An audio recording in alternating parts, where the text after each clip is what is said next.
Hello and welcome to Ortho Gyan channel. मेरा नाम है डॉक्टर राजेश। आज के इस वीडियो में मैं आपसे बात करने वाला हूँ बहुत ही इंपॉर्टेंट टॉपिक के बारे में। ये है बोन इन्फेक्शन। इस वीडियो में मैं स्पेसिफिकली ओपन फ्रैक्चर्स के बाद होने वाले बोन इन्फेक्शन के बारे में बात करूँगा। तो बिना किसी देरी के चलिए इस वीडियो को स्टार्ट करते हैं। मैंने अपनी प्रैक्टिस में देखा है बहुत सारे ऐसे मरीज आते हैं जिनको बोन इन्फेक्शन हो जाता है ओपन फ्रैक्चर के बाद में, और जिसकी वजह से उनको काफ़ी मुसीबत और इसी के साथ में फाइनेंशियल बर्डन का भी सामना करना पड़ता है। क्योंकि बोन इन्फेक्शन का ट्रीटमेंट काफ़ी लंबा चलता है, मल्टीपल सर्जरीज होती हैं, तो इससे मरीज को काफ़ी प्रॉब्लम्स भी होती हैं। सही गाइडेंस एंड सही इंफॉर्मेशन के ना होने की वजह से ये सारी दिक्कतों का मरीज को सामना करना पड़ता है। अगर सही गाइडेंस हो तो इससे मेरा मानना है कि मरीज को काफ़ी मदद मिल सकती है। तो सबसे पहले क्लियर कर लेते हैं कि बोन इन्फेक्शन क्या होता है।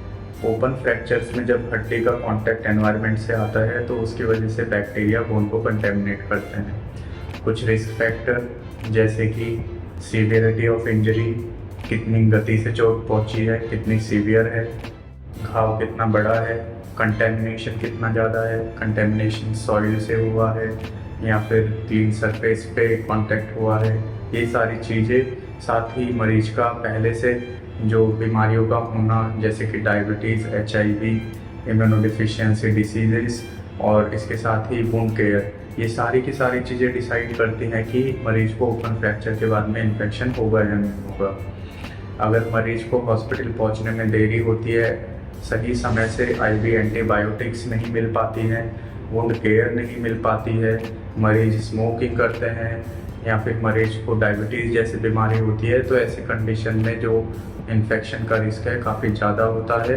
तो डेफिनेशन के बाद में हम बात करते हैं कि कैसे इन्फेक्शन को डायग्नोस किया जाता है। जो हॉलमार्क है बोन इन्फेक्शन का वो है पस का आना। जो घाव है उसके थ्रू, अगर घाव के थ्रू पस आ रहा है और ये सीधा अगर बोन से आ रहा है, वो फील हो रहा है बोन के थ्रू, तो ये डेफिनेटिव साइन है कि ये ऑस्टियोमाइलाइटिस है। इसी के साथ साथ फ्रैक्चर की जगह पे, सर्जरी की जगह पे अगर लगातार दर्द हो रहा है, रेडनेस है, स्वेलिंग है, इसके साथ ही वहाँ से कोई डिस्चार्ज आ रहा है, तो ये सारे के सारे साइंस दर्शाते हैं कि मरीज को इन्फेक्शन हो सकता है। ऐसी कंडीशन में मरीज के कुछ खून की जांचें कराई जाती हैं, जिसमें से सबसे इम्पॉर्टेंट है ESR and CRP। ESR and CRP अगर बड़े हैं तो ये दर्शाते हैं शरीर में कहीं ना कहीं इन्फ्लेमेशन है। ये स्पेसिफिक नहीं है, अगर मरीज को खांसी, जुकाम, सर्दी, बुखार ये सारी चीज़ें हैं तो भी ESR CRP बढ़ा हुआ आ सकता है। लेकिन ये एक रफ आइडिया दे देते हैं कि शरीर में कहीं ना कहीं कोई दिक्कत हो रही है या नहीं। अगली इन्वेस्टिगेशन है एक्सरे। एक्सरे में बोन इन्फेक्शन के साइंस आने में लगभग महीने भर का समय लगता है, तो इनिशियल फेज में एक्सरे में बोन इन्फेक्शन को पकड़ना मुश्किल है। ऐसी कंडीशन में मरीज को MRI एडवाइस की जाती है। MRI काफ़ी सेंसिटिव एंड साथ ही स्पेसिफिक भी है और मोस्टली सभी केसों को जो MRI है वो डिटेक्ट कर लेती है। कुछ अदर इन्वेस्टिगेशन जैसे कि पैट स्कैन, बोन स्कैन, ये कुछ स्पेसिफिक कंडीशन में भी कराए जाते हैं। अगर ये सब कराने के बाद भी डाउट है कि बोन इन्फेक्शन है या नहीं है, तो डेफिनेटिव डायग्नोसिस के लिए हम बायोप्सी लेके और उसको हिस्टोपैथोलॉजिकल एग्जामिनेशन के लिए भेजते हैं, और इससे हमें पता चल जाता है कि शरीर में जो सर्जिकल साइट है वहाँ पे इन्फेक्शन है या नहीं है। डायग्नोस होने के बाद अब बात करते हैं इसकी ट्रीटमेंट की, जो कि एक बहुत ही इम्पॉर्टेंट पार्ट है।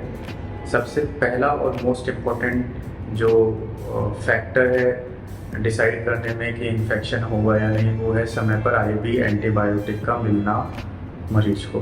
IV का मतलब होता है इंजेक्शन के थ्रू जो एंटीबायोटिक हैं उनका मिलना। अगर एंटीबायोटिक इनिशियल फेज में ही मरीज को मिल जाती हैं तो इससे बोन इन्फेक्शन होने का रिस्क काफ़ी हद तक कम हो जाता है। सेकंड जो इम्पोर्टेंट चीज़ है वो है सही समय पर वुंड केयर का मिलना। वुंड केयर मतलब सर्जिकल डेब्राइडमेंट से है।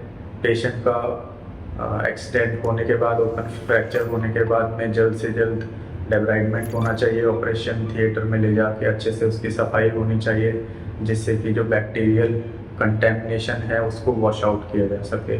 पोस्ट ऑपरेटिव पीरियड में, ऑपरेशन के बाद में मरीज की ड्रेसिंग का सही तरीके से और सही समय पे होना भी बहुत ही ज़रूरी है। ड्रेसिंग के टाइम पे बहुत सारे जो सॉल्यूशंस है या बहुत सारे ऑइंटमेंट है, अलग अलग तरीके के मार्केट में आते हैं, लेकिन कौन सा ऑइंटमेंट या सॉल्यूशन लगाते हैं ये इतना इम्पोर्टेंट नहीं है जितना सही समय से और सही ढंग से ड्रेसिंग का होना ज़रूरी है। तो ख़ास तौर पर ड्रेसिंग पे काफ़ी हमें ध्यान देना चाहिए और समय समय पे डॉक्टर के साथ में फॉलोअप करना चाहिए और ड्रेसिंग रेगुलरली करवाना चाहिए।